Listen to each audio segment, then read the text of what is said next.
Thanks for joining us once again here on Tissueworld Television. I'm your host, Michael Jackson, and with us now in the studio, we have Magnus Groth, who was the keynote speaker, really opening up day one of Tissueworld as the president and CEO of Essity. A real pleasure to have you with us at Tissueworld. Your first time here, I understand, as well. Absolutely, that's correct. I'm enjoying it.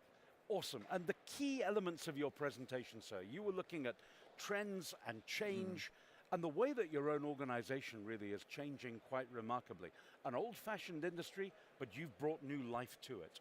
Absolutely, we need to make this industry more attractive, and we can only do it through innovation, through a focus on sustainability, through digitization, so that we can also attract new and young talent that can bring in new blood to the industry.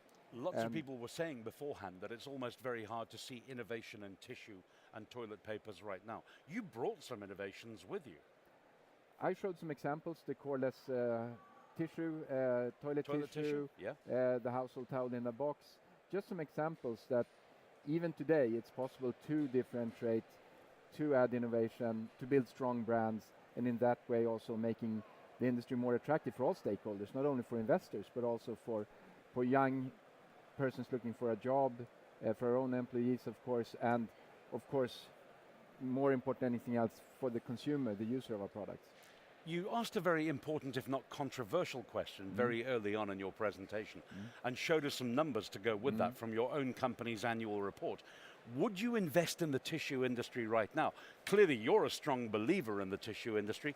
Even if the numbers of the traditional industry have been going down, you believe with change, with digitization, a lot of good can come from the negative numbers. Absolutely, and we should use this situation that we're in right now that you alluded to, which is a combination of very high raw material prices and low margins in our businesses, really to trigger change, to look more at not only efficiency improvement, which we're doing continuously, but also more innovation that can actually bring differentiation and more value to our entire category, whether it's on a retail shelf or in a away-from-home setting.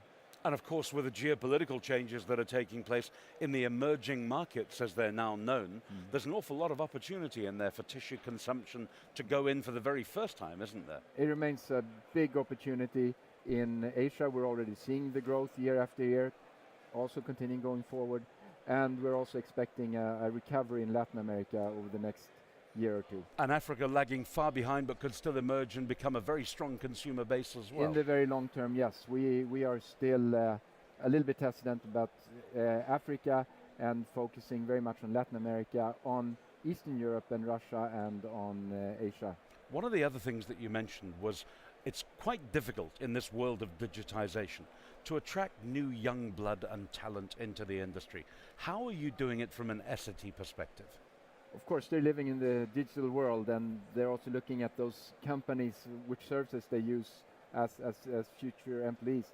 I think we need to bring these young people to us in projects, in cooperation with universities, and let them see that also within our industries there are huge opportunities and exciting opportunities to work with digitization, with innovation, and to develop yourself in your career going forward. Fantastic. Well, we were absolutely delighted to have you with us. Thank you for being our keynote speaker and panel member as well. And maybe wish you and your organization much success into the future. Thank you for being with us. Thank you very much. Really appreciate it.